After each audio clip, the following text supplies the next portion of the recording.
नमस्कार दोस्तों, आज का वीडियो बहुत ही ज्यादा रिक्वेस्टेड था। मुझे सबसे ज्यादा सवाल ये आते हैं कि भैया मुझे बोनस मिला है कंपनी से, मेरा होम लोन चल रहा है, मैं उस लोन को प्रीपे करूं या नहीं, या फिर अभी थोड़े एक्स्ट्रा पैसे थे, एक पर्सनल लोन ले रखा था, उसको प्रीपे करना सही होगा या नहीं। चलिए आज के वीडियो में एनालाइज करेंगे कि किस टाइप का लोन सही होता है प्रीपे करने के लिए, प्रीपे करना चाहिए या नहीं, किस सिचुएशन में प्रीपे करना सेंस नहीं करता। हर एक चीज आपको बताऊंगा, वीडियो एंड तक देखना, सुपर वैल्यूएबल होगा। तो भैया जब से फाइनेंस कंटेंट ग्रो हुआ है ऑनलाइन, तब से कुछ ऐसी स्टेटमेंट्स है जो बहुत ज्यादा पॉपुलर बन चुकी है एंड लोग इन स्टेटमेंट्स को रूल्स पकड़ के चलने लगे। बढ़िया एग्जांपल देता हूं, घर ना कभी खरीदना नहीं चाहिए, रेंट करना चाहिए। आपने देख लिया 2 से 3 क्रिएटर ने ये बात बोली तो आप उसको मान के चल रहे हो। वैसे घर बाय करना चाहिए या रेंट करना चाहिए, इस पे एक वीडियो ऑलरेडी बनाया है, डिस्क्रिप्शन में लिंक है, तो ये वाली देखने के बाद वो भी देखना। सिमिलरली लोन के डोमेन में लोन प्रीपे करना चाहिए या नहीं, इसके अराउंड एक बहुत ही पॉपुलर ओपिनियन चलता है कि भैया प्रीपे करोगे तो पछताओगे, आपको उस लोन को चलने देना है और जो पैसे आपके पास है उससे एसआईपी करनी है। तो चलो अब इस लोन प्रीपेमेंट के क्वेश्चन को ब्रेक डाउन करते हैं। आपने लोन प्रीपे कब करना चाहिए? आपको 2 हाइपोथेटिकल सिचुएशंस देता हूं।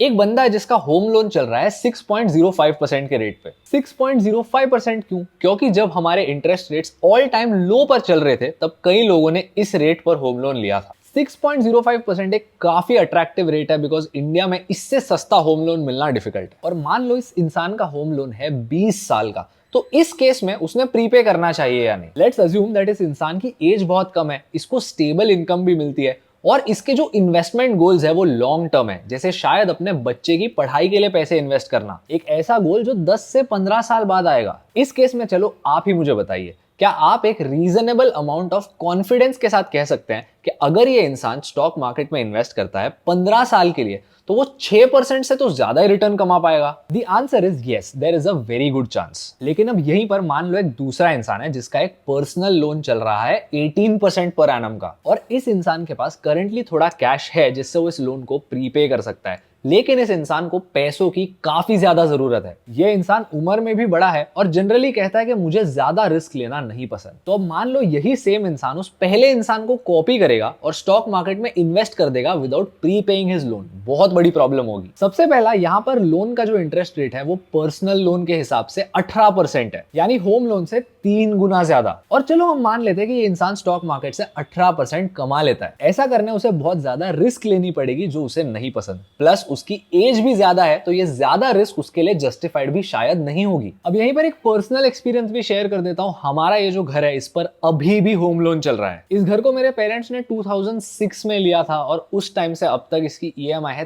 13,000 रुपए। अब ये 13,000 रुपए की जो ईएमआई है वो मेरे पेरेंट्स की कंबाइंड इनकम के हिसाब से काफी इजीली कवर हो जाती है, और इस लोन का इंटरेस्ट रेट अराउंड 8% था। अब फिलहाल मेरे पेरेंट्स की और कोई लायबिलिटीज नहीं है, मेरी जो पढ़ाई थी वो पूरी तरह से हो चुकी है, और इसके आगे मेरे जो भी पढ़ाई के प्लान्स है वो मोस्ट लाइकली सेल्फ फाइनेंस्ड ही होंगे बाय मी। सो इसके अलावा फिलहाल मेरे पेरेंट्स का सिर्फ एक फाइनेंशियल गोल है, वो है रिटायरमेंट। और क्योंकि ये रिटायरमेंट का गोल कई सालों दूर है, मेरे पेरेंट्स अपने इन्वेस्टमेंट्स में थोड़ी बहुत रिस्क ले सकते हैं, तो वो इजीली 8% से ज्यादा रिटर्न कमा पाते हैं अपने इन्वेस्टमेंट्स पे। उतना ही नहीं, उनका जो होम लोन है वो एक जॉइंट होम लोन है। इसी की वजह से जो होम लोन पर आप इंटरेस्ट देते हो उस पर आपको एक टैक्स डिडक्शन मिलता है, विच मीन्स आपके लोन इंटरेस्ट पे सरकार आपसे टैक्स नहीं लेती। इसकी वजह से जो आप टैक्स देते हो वो कम हो जाता है। एंड फॉर दैट रीजन हम इस होम लोन को अभी भी कंटिन्यू कर रहे हैं, इवन दो हम इसको करंटली आसानी से पूरी तरह प्रीपे कर सकते हैं। तो भैया कंक्लूजन क्या है? यही कि एक लोन को प्रीपे करने का डिसीजन आसान नहीं होता। आप इस डिसीजन को एक 60 सेकंड की रील या शॉर्ट को देख के नहीं ले सकते। बहुत सारे कंसिडरेशंस हैं जो आपने करने हैं।